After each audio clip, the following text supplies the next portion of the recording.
I'm still alive, and today I wanted to talk about a weird rabbit hole I've fallen down the past couple of weeks. I'm not really sure why, but for some reason I've recently become obsessed with Jeopardy without ever having watched the show. So I think like most people, I've always been vaguely familiar with Jeopardy. I've known about the host Alex Trebek, I know the rough format of the show, and I've played review games with Jeopardy in class. I've known about some of the greats of the game like Ken Jennings, and I think I watched a game theory video a little while back about how Jeopardy rigged the game to kick off James Holzhauer. But up until a couple of weeks ago, that was sort of the limit of my knowledge. Until I got recommended a video called Hey, Brad's score is still on there. I knew I'd seen this video before, around the time I watched that game theory video. I think I just recognized James in the thumbnail, so I clicked it. And just something about this hilarious clip really tickled me, and I actually added it to my prestigious haul of liked videos. Now, I'm very careful about my liked videos, and I've only liked 64 in the entirety of my time on YouTube. But when I watched the video this time, I checked the comments, and I learned that it was from the Jeopardy Greatest of All Time tournament. As I scrolled, I saw another funny clip from the tournament in my recommended, so I clicked on that one. And then another.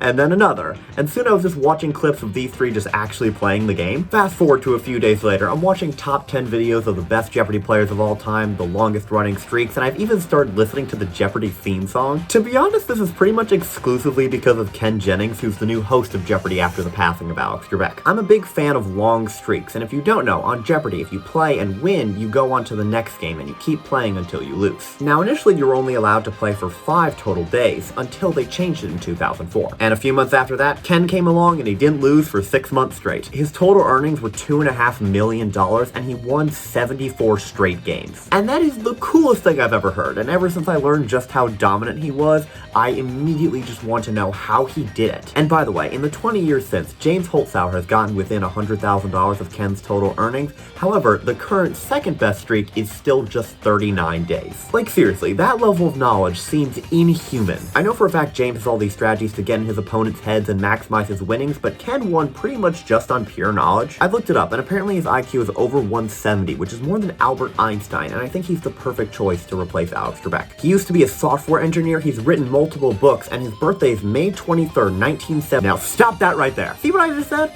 All of that knowledge you might be thinking would come from like a lifelong diehard fan, but I've never seen an episode. I think that's crazy for me to do. But no, it's not crazy. It's completely normal, It's not weird to watch half-hour-long videos of a contestant on a game show you've never even seen. It's not weird.